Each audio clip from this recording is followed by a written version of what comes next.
ناسا یه سری تحقیقات و آزمایشاشو تو اینجا انجام میده.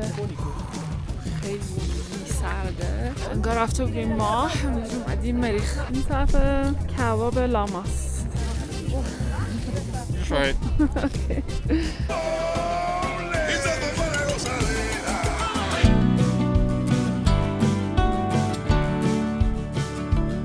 سلام از بیابان آتاکاما در شمال شیلی، خشکترین بیابان غیر قطبی در دنیا. چند روز رو اینجا با هم میگردیم و بعد زمینی میریم به سمت بولیوی.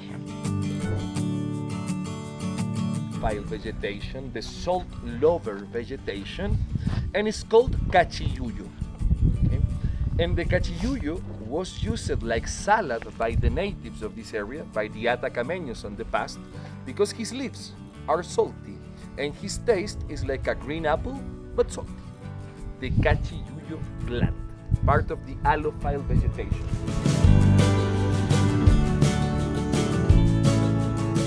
این بیابون یکی از متفاوت ترین طبیعت‌های دنیا رو داره. خیلی جای زیبا و متفاوتی هست. برای اینکه به اینجا برسی بهترین راهش اینه که از سانتیاگو با پرواز بیای شهر کالاما و از اونجا باید زمینی خودت رو برسونی به شهر سان پدرو د اتاکاما. یک شهر، یک ده کوچیک بیابونی هست که خیلی هم ده ناز و گوگولی هستش با کلی خونه های گلی و خیلی فضا و جو جالب. و بعد توی اونش هم میتونی مستقر بشی و از اونجا دیگه تورهای مختلف هستش که جاهای مختلف این بیابون رو ببینی. یکی از معروف ترین و مهمترین جاهاش دره ماهه که من الان اینجا هم با یه توری اومدم و داریم میریم اینجا پیاده روی کنیم و یک غروب فوق العاده زیبا رو توی بیابون ببینیم. آدم باورش نمیشه که توی شیلی بعد از دریا و اون کوههای آن و طبیعت سبز و اینا برسی به این بیابون. خیلی جذابه واقعا. این پارک ملی که توش هستیم الان، پارک بومی البته مهمه، بهش میگن پارک بومی، ملی نیست. بین 2200 تا 2600 متر از سطح دریا ارتفاع داره که ارتفاع خب زیادی هست ولی هنوز اونقدر زیاد نیست. جایی که فردا میریم خیلی ارتفاعش بالاتره، ولی همینجا هم من already از نفس افتادم با اینکه الان پیاده روی خیلی عجیب غریبی انجام نمیدیم و خیلی پیاده روی چی میگن سختی نیستش. روزای اینجا خیلی آفتابی و گرمه، شبا خیلی سرد میشه مخصوصا که الان زمستونه، ولی الان تو روز آفتاب شدید هست و میشه اینجوری بدون کاپشن بیرون بود. این رشته کوههایی که اینجا توی پارک ملی هست بهشون میگن رشته کوههای نمکی و اون کوهی که در انتها میبینین جزو رشته کوههای آند هست. اسمش لیکان کاور هست.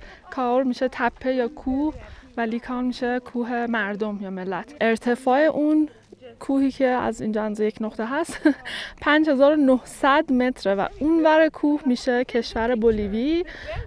این کوه میشه مرز بین این دوتا کشور. من هم که به بولیوی میرم از اینجا رد خواهیم شد. آخرین باری که این کوه آتش فشان فعالیت داشته 11000 سال پیش بوده. کاملا خشکه. کلا شیلی خیلی کوه آتش فشان زیاد داره، بالای 3000 تا و میشه از این کوه بالا رفت. از سمت بولیوی آسون‌تره و راحت‌تره چون میشه از یه سطح بالاتری شروع کرد. توی یک کوهنوردی 14-15 ساعته میشه رفت. از این سمت 2 روز طول میکشه. خطرناک میتونه باشه به خاطر اینکه توی قسمت شیلی خیلی مین توی این کوه گذاشتن در گذشته، در دوران دیکتاتوری که شیلی داشته، پینوشه. اون موقع برای اینکه از مرزش حفاظت کنه مینای زیاد اینجا گذاشتن که همشون رو از بین نبردن.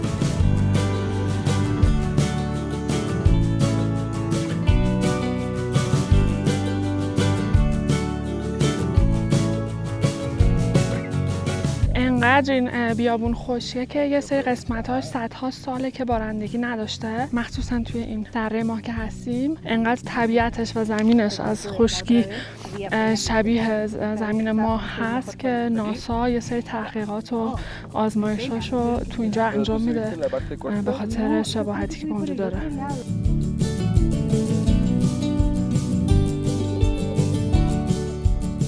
به کره ما خوش اومدین.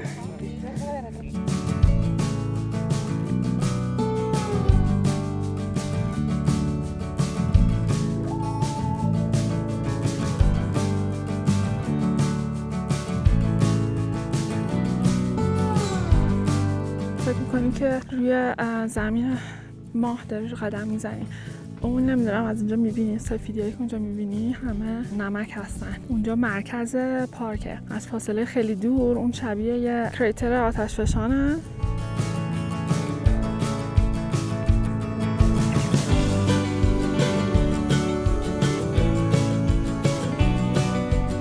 Normally, the soup have potatoes, pumpkins, carrot, onion, and meat. Can be beef or sometimes also can be llama meat, and the patasca, the type of corn. That is like a native meal. It's a soup. Okay. It's a soup. Patasca soup. Patasca, okay. Yeah, it's like the unique native meal. It's nice? You like it's it? nice. It's tasty. Okay. It's tasty.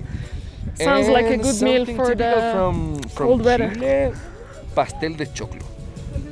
It's my favorite one. Pastel de choclo. Yeah, it's like a bowl. Have tiny pieces of beef with onion, a piece of chicken, boiled egg, onion, everything mixed. And above we put a cream of corn, and then it's baked. That is my favorite. I haven't tried it. Pastel de choclo.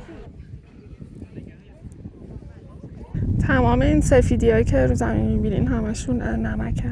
کلاً که اینجا خیلی خشکه ولی یه سری گیاها و یه سری حیوانات، تعدادی پرنده و یک روباه مخصوص و یک نوع از خانواده مارمولک اینجا زندگی میکنن که تغذیهشون از همین نمک‌ها و آبی که نمک تو زمین درست میکنه است.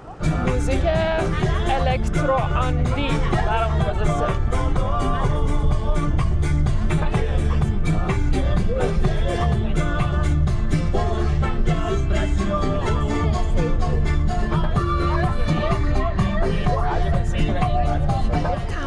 اکتیویتی هایی که اینجا توی سن پدرو انجام میدین و بعد با تور انجام بدین، نمیشه هیچ کدوم خودت بیای.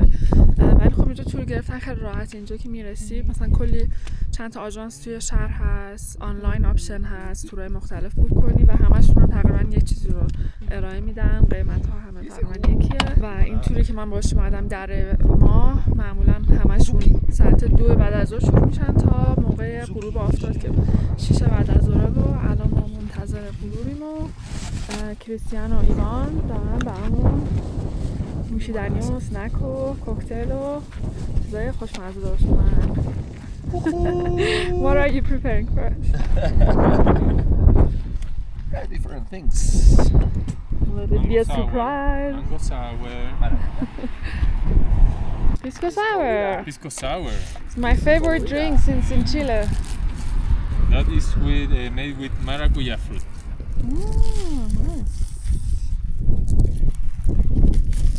اینجا جای دیدنی زیاد داره ولی اگه یه روز اینجا اومدی پیشنهادم اینه که یعنی 3 تا چیز خیلی مهم که حتما باید بذاری توی برنامه‌ت.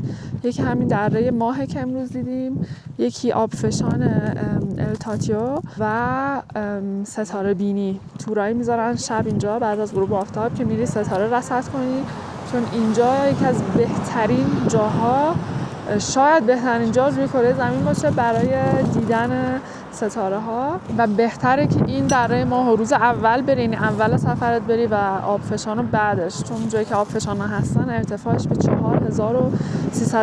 متر میرسه، یعنی 2000 متر بیشتر از اینجایی که هستیم و خب خیلی فشار به بدن میاره، ارتفاع زدگی امکان داره که برات پیش بیاد و یه روز 2 روز توی سن پدرو بمونی یکم بدن بیشتر عادت میکنه و آماده تره که یهو از 2000 متر، حالا بستگی به اینکه قبل از اینجا کجا بودی، از 2000 خورده متر به 4000 خورده متر. کنار این دره ماه دره مارس هم هست که اونم جالبه. اونجا اگه بری میتونی سند بوردینگ کنی با شن بوردینگ از روی تپه‌های شنی با تخته بوردینگ بیای پایین. این تور دره ماه معمولا ساعت 2 تا 6.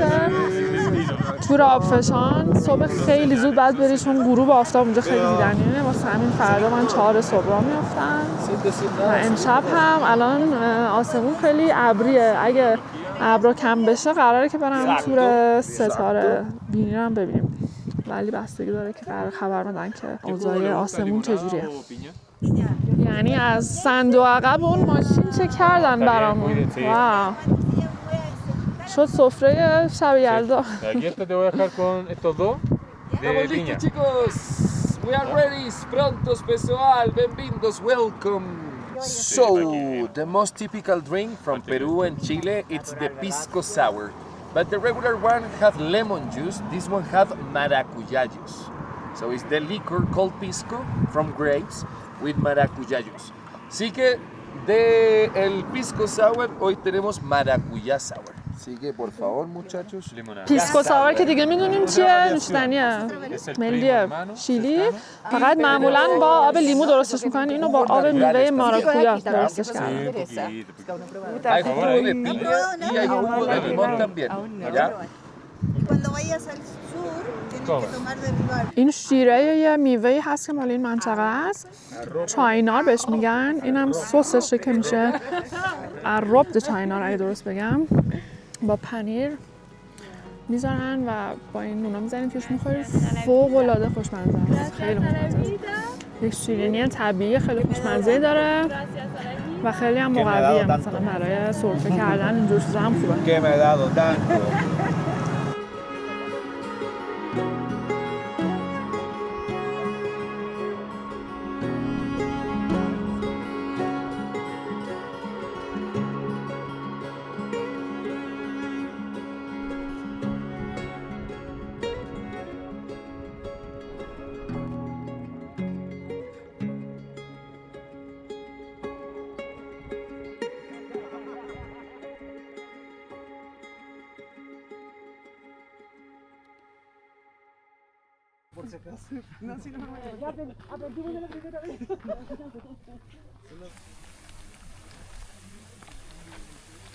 تمام این کوههای اطراف اینجا کوههای آتشفشانن. تقریبا 3000 کوه آتشفشان توی چیلی هستش که مقدار خیلی زیادشون توی این منطقه. خیلی سرده، البته کمتر از اون 15 درجه که گفتم هست، ولی تقریبا منفی 10 درجه است. خیلی سرده.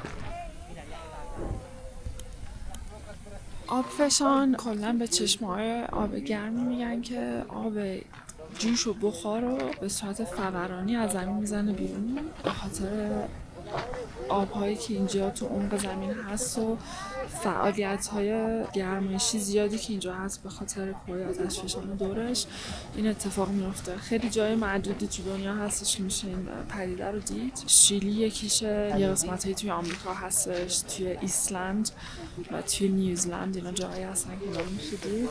گیسر التاتیو، این آبفشان التاتیو توی آتاکاما یکی از بزرگترینای دنیاست. بسیار خطرناک هم میتونه باشه. این چیزایی که این دور میبینین گذاشتن برای نشون دادن اینکه تا چه حدی میشه به اینا نزدیک شد. در گذشته اینا وجود نداشت و آدم‌های زیادی هم جونشون رو از دست دادن و پیش اومده که بیفتن توی این آب و اگر هم بیفتی دیگه با سرعت خیلی زیاد پوست بدن میسوزه و مرگ خیلی سریع انجام میشه. You look beautiful. It's so cool. این که تو زمین میبینید یخ. توی همین آب فشانی که الان بهتون نشون دادم گفتم خیلی آدم فوت شدن و همشون هم توریست بودن که گوش نمی‌کردن، حرف زدن تقریبا دیگه برام ممکن نیست. صورتم یخ زده، ارتفاعم زیاده، صدام هم دیگه داره یخ میزنه. The mountains in Chile are still raising up, you know, there's a lot of volcanic action. Besides that, there's a subduction action in Chile, which is tectonic plates pushing each other, you know, one going under the other, so it makes a lot of volcanic eruptions eventually everywhere, you know.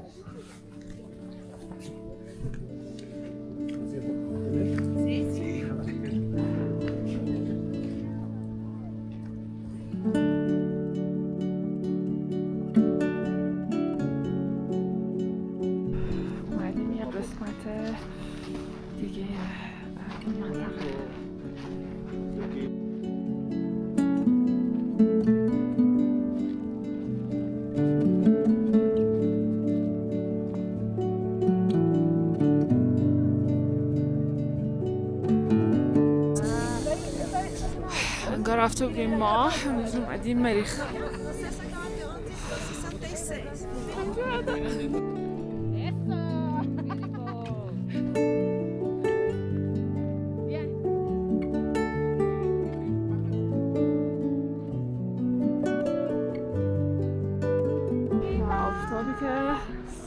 داره میاد بالا. بیا بالا ما رو گرم کن آفتاب زیبا. Ven amiga, ven amiga, ven. Abrazo. صبح و هیجان دیدن آفتاب. پریما براز aquí؟ No, ya no. تازه اولین بارش هم نیست میاد اینجا و از خود شیلی هستن. از وینا دل مار هستن جایی که رفتیم دیدیم. It can be extremely good. The proof is that even the driver is taking pictures. Hasta el chofer está tomando fotos porque es la primera vez que viene para acá.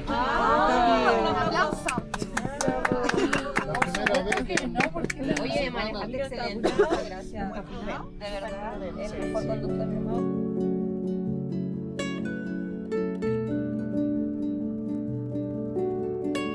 That's in Kunsa language. Kunsa is just one of the languages that people used to speak in San Pedro de Atacama in ancient times.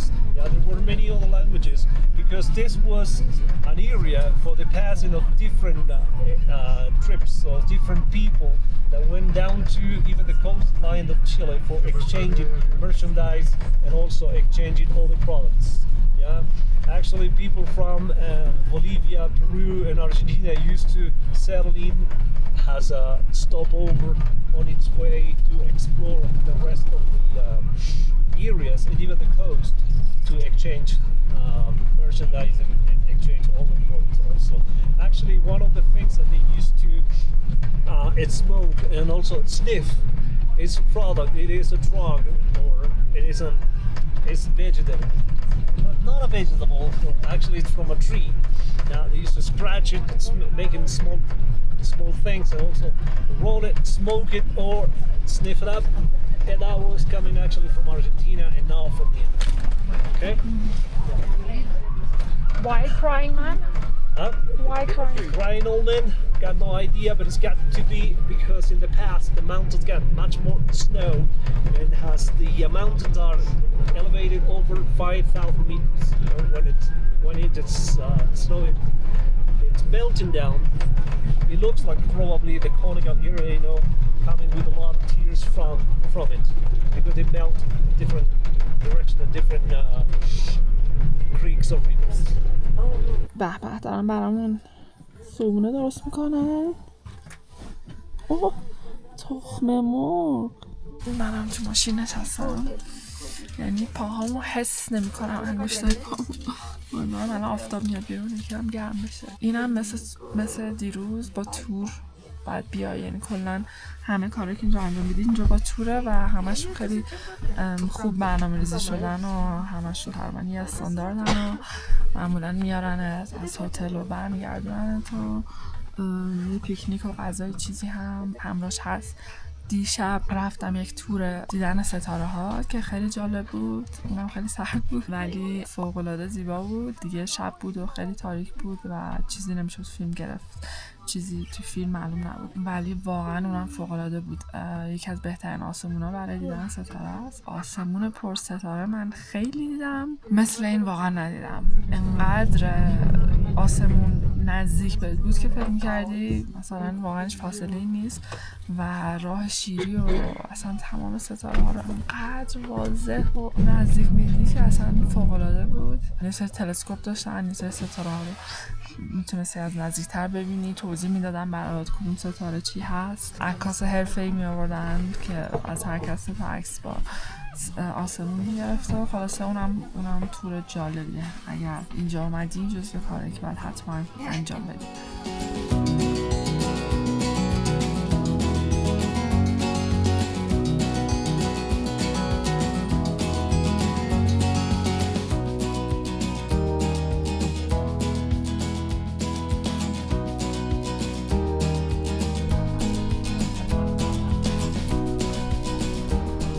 جان من به این خیابونا میگن بیکونیا.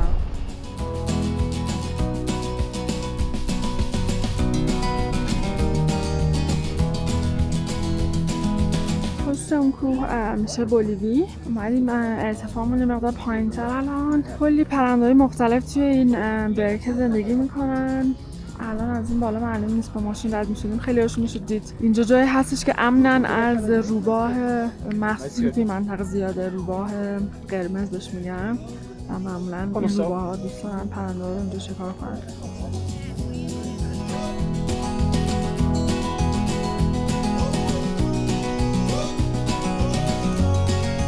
You gonna try? I don't know. You eat before? No. You're so cute. I have alpacas See? in my house. As a pet, I have 3 alpacas. So Okay, eat yamos is a little bit sad for me. No, don't eat. No. اینجا یه ده کوچیکیه توی منطقه اسمش ماچوکا هست و یه استاپیه که یه سری مغازه و اینا هست، سرویس و بهداشتی هست. حالا جلوتر میریم جلو، مثلا اینکه کباب لاما میفروشن و رکسانا میگه که تو خونه 3 تا آلپاکا داره، دلش نمیاد گوشت لاما بخوره، حقم داره، خیلی بانمکه.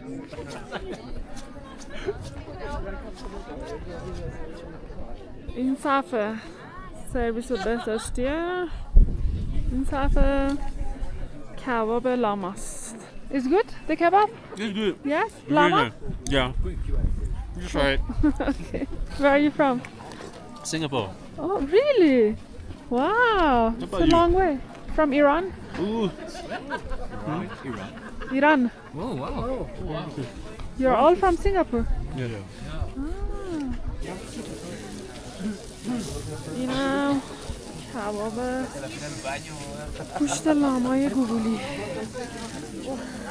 اونم یه کلیسای خیلی گوگولی بالای تپه.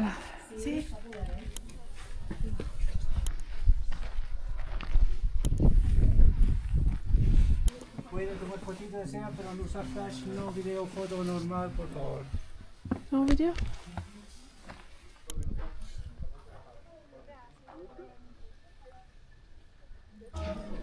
این خیابون مرکز شهر توی سان پدرو د آتاکاما هست.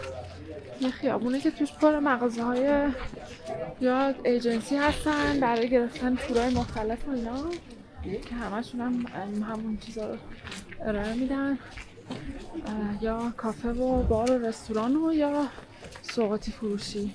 شب خیلی شلوغ میشه، الان خب اکثرا بیرونن و توی تورای مختلف هم اینا شب خیلی شلوغه.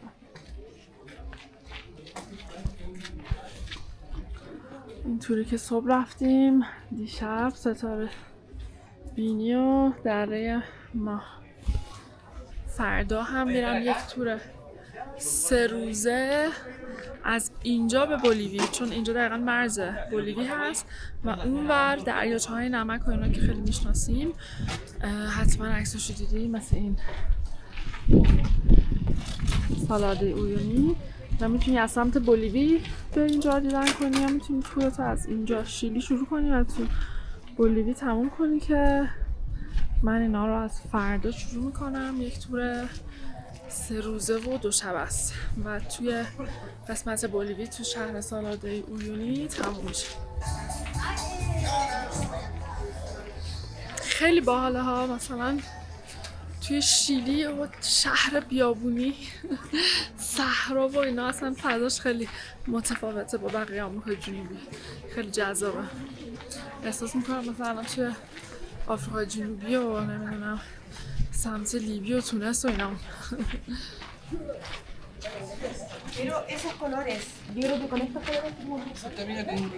آخرین شام من در شیلی، فردا صبح میرم به سمت بولیوی و غذای یکی از معروف‌ترین غذاهای شیلی پاستل د چوکلو، یه جوری مثل لازانیاست که توش گوشت چرخ کرده و اینا میذارن، ولی اینی که روشه از ذرت درست شده، لایه لایه هست. بخوریم ببینیم. نخوردم که این چند وقتی شده بودم، این اول بار.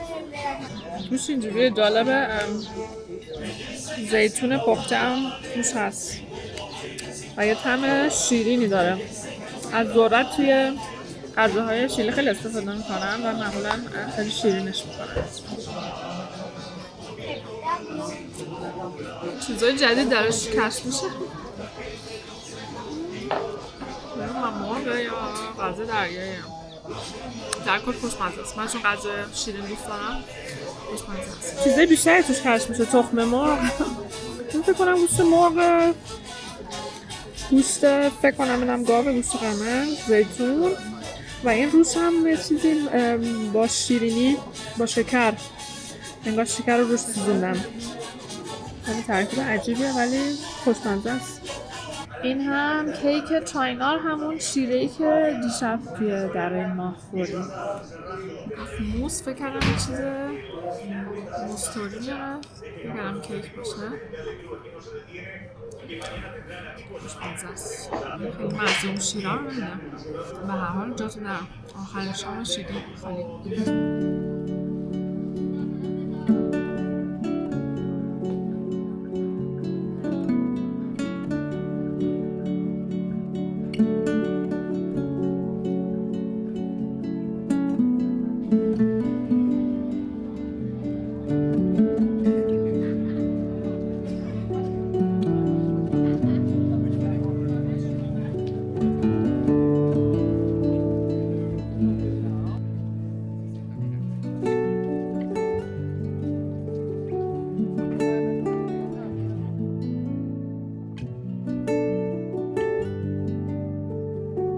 چرا این حیوان انقدر بانمکه و من که هنوز لاما از نزدیک ندیدم و تو چند روز آینده امیدوارم ببینم. خب من پولم همینجا چنج کردم، پول پسوس شیلی رو به پول بولیوی، چون که بولیوی گفتم قیمت بازار سیاه با بازار رسمی خیلی فرقشه، یعنی حتی از نصف هم بیشتره. به خاطر همین باید پول نقد ببری به نفته. اونجا بخوای بری از ATM بکشی یا با کارت حساب کنی خیلی به ضرر میشه. بخاطر همین قبل از اینکه وارد بولیوی باشم توی شیلی پول شیلی از ATM گرفتم، اینجا چنج کردم. $1 تقریبا 16 پسوس. فکر کنم توی مارکت رسمی $1 بشه مثلا 7 پسوس یا همچین چیزی. خیلی فرقشه. خیلی جو این ده سن پدرو باحاله. مغازه همه خیلی گوگلی. بعد لباس بخریم. چقدر کار داریم. پرداخت کنیم کشور جدید. یه دونه از این کنش‌ها بگیریم که برای روز آینده بسیار نیاز است. Hola. ¿Cuánto cuesta? 45-30. خب این میوه کوکا هستش که بسیار توی این منطقه مهمه، چون که خیلی کمک میکنه برای مریضی ارتفاع زدگی. همون کوکایی هستش که ازش کوکائین رو درست میکنن. البته توی یک فرآیند بسیار طولانی و پیچیده، یعنی این بشود آن راه درازی است، ولی اینو میریزن توی آب جوش چایش میکنن یا اینجوری آب نبات طوری میخورن و واقعا کمک میکنن به ارتفاع زدگی. امروز که من رفتم ارتفاع 4300 متر، از 2300 متر یهو رفتم 2000 متر بالا. قرصشو نخوردم چون قرص هم هست، قرص شیمیایی، ولی 2 تا از اینا خوردم و حالم اوکی بود. حالا نمیدونم نمیخوردم هم حالم اوکی بود یا نبود، ولی این منطقه آتاکاما معمولا جایی که خیلی ها احساس میکنن ارتفاع زدگی رو، چون یهو از 3000 متر یهو خیلی ارتفاع میبارن. ¿Cuánto cuesta? 1,000 pesos. 1000 pesos? Hoy día, bombón? 2,000, señorita. 2,000. سلام، من زندم. راه افتادیم بریم به سمت بولیوی. choques platónicos, ¿no es cierto? نمیخوام اینجا بیام. به سالاد عیونی، بزرگترین دشت نمک دنیا خوش اومدیم.